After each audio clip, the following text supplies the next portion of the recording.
um, I know myself to be what the German philosopher Hegel calls reason. And we, wherever there is a we are a self-moving totality moved by a dialectical process of negation. And our purpose is to rationally understand ourselves and to think our own thoughts. And this process of self-separation, self-negation, and self-cognition, which is a self-recognition, is the entire movement of being, and it is a logical and encyclopedic movement whose purpose, whose aim, is to attain absolute knowing. And as an individual, my purpose, as long as I can, is to transform all the experiences that I encounter into thoughts and to extract the logical content of my experiences and to produce a rational speech. But because I am a limited individual, I live in an empirical body and my cognitive abilities are limited, my culture is lacking, my knowledge is insufficient, my speech will be tainted, and I am not yet capable of producing a purely logical, purely rational speech because um, I am tainted by the limitations of my empirical self. But I will try nonetheless. I will comment a book written in 2015 by a French philosopher, probably of Jewish origin, I don't know, within the mind of Vladimir Putin. And I've selected a few quotes and I will try to make sense out of them. He says that, so the book was published in 2015, but it's a philosophical insight into the history, beliefs, and the mind of Putin. And it enables us to understand the current situation in Ukraine.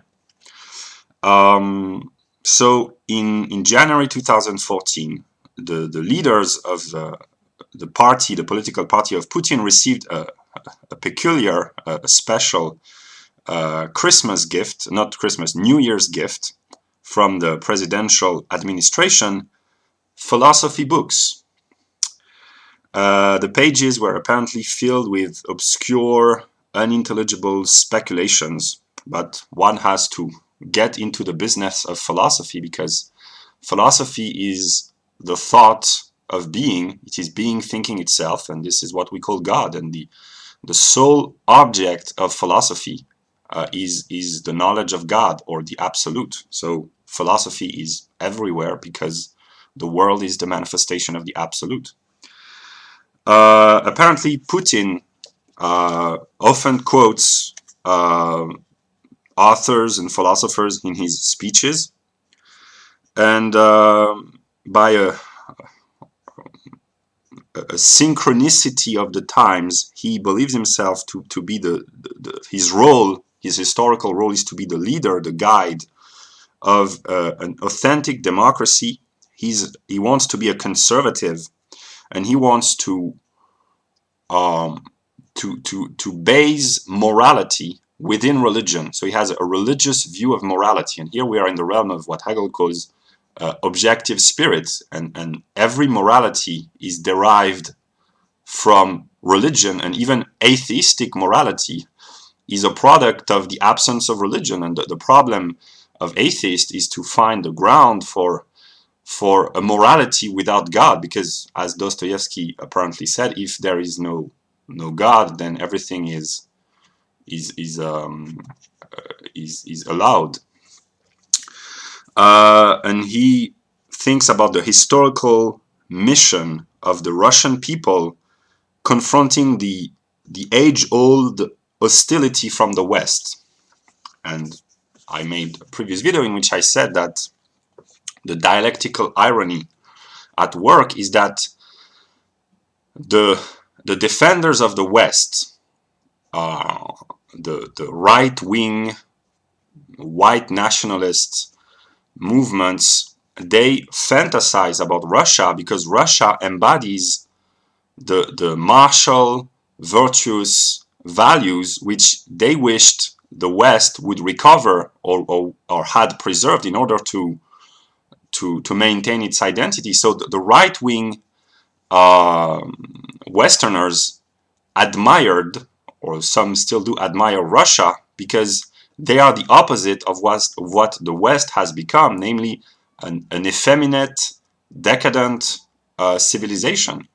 And their love for the white race, in their love for the white race, they admire Putin and Russia because it is still a predominantly white country which is not yet on the path of committing demographic replacement suicide. But the problem with the white race is that it is constantly at war with itself, because in the mind of white nationalists, they wish and they want a unification of all whites on the planet in the face of a common threat, which is demographic extinction. But in the midst of this demographic threat, we see the emergence of a war between Russia and Ukraine, which are two mostly predominantly white countries. So even in the face of a collective threat of annihilation, the white race has nothing better to do than to fight another war, another brother war, as it is called in the right-wing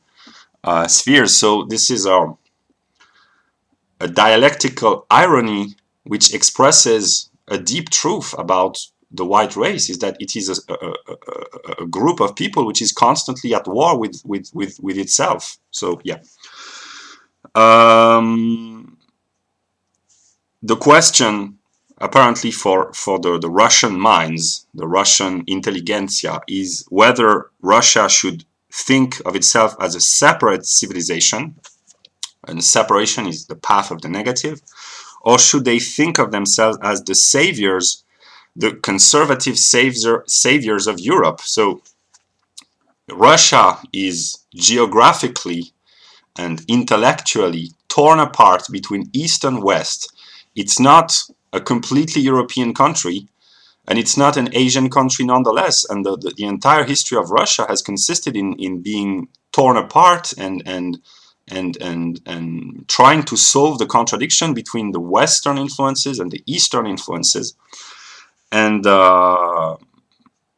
this is a Hegelian country because it is a country facing contradictions, which means a unity of opposite determinations, which are here both geographical, economic.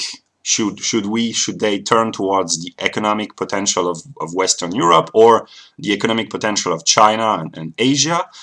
So it's geographically, economically, politically conflictual. Should it adopt a democratic Western style of government or a more authoritarian Eastern type of autocracy? It's a spiritually conflicting country because they are Christian, Orthodox Christians, but there are also Muslim populations, and their brand of Christianity is Orthodox. It's not Catholic, it's not Protestant, it's an Eastern type of Christianity, because Orthodox Christianity originated in the eastern part of the former Roman Empire, the Greek and all the Slavic and Russian, eventually Orthodox Christianity. So Russia is a country of opposites, and it tries to unify opposites, and therefore it's a Hegelian country. But all countries are Hegelian, but Russia is more Hegelian than others, which is strictly speaking impossible to be more Hegelian because everything is equally Hegelian, but that's speculative thinking. The question is, the author of the book, which is a philosopher talking about Russia and Putin in 2014, he says, apparently philosophy is everywhere in the Russia of 2014. Yeah. Would Putin be keen on philosophy? Would he be interested and crazy about philosophy? Apparently, he prefers history, literature, and especially sport. He's not an intellectual as such.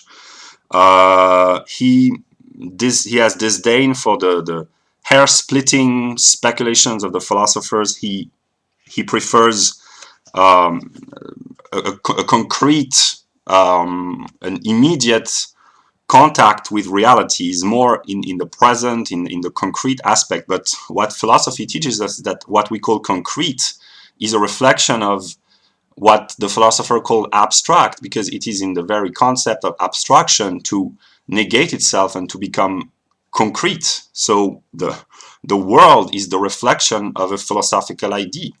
So yeah, and he says that he's opposed to the restoration of a state ideology, an official state ideology in Russia, but the current circumstances with the war against Ukraine will force him to strengthen his grip on his own country and his own people and to become more and more authoritarian. So he will dialectically negate his own belief. He doesn't believe that we need a dominant ideology and a dominant philosophy, but someday Vladimir Putin and the whole world will become aware that the dominant unconscious philosophy of Russia is Hegelianism. I will continue to explain that later. And apparently, Putin is not opposed to metaphysicians, but he doesn't want the ideal of a philosopher king, as in Plato, a philosopher who would become king. He's a realist. He adapts his speeches and his views to the current circumstances. So he incorporates the negative, because the environment is the negation of our own selves, and by adapting ourselves to our environment, we incorporate the negative and we transform our body and our thoughts, and we are forced to change our emotions and our state of mind by being confronted by the negative of ourselves, which is the external world. So by being a realist, he's being an idealist in a sense, because he changes his experiences and his environment into new thoughts. So every human is an idealist in this sense. He wants to keep the initiative, so he's a daring and a bold figure, but he doesn't know that it is the universal world spirit which acts through him. So it is through the mediation of Putin that the world spirit becomes conscious of himself. Apparently, he's surrounded by a crowd of speech writers, intellectuals, whose purpose is to write speeches and to offer him philosophical references, multiple and moving, so he can always adapt his views to the current circumstances. And apparently, the idea, as in 2014, was that there is no such thing as a philosophy of Vladimir Putin. So he has not a fixed, rigid, determined philosophical system. He's more of a pragmatic, a realist. He adapts to the current circumstances, but Hegelianism is a philosophy which is both idealist and realist, because it constantly incorporates within itself the negation of itself and transforms itself to adapt to the surrounding environment. So Hegel's philosophy, which is absolute idealism, is also absolute realism. So everyone is unconsciously a Hegelian. And I will stop there for now. I will continue because this book is very interesting and it enables to shed light on the current events in world history.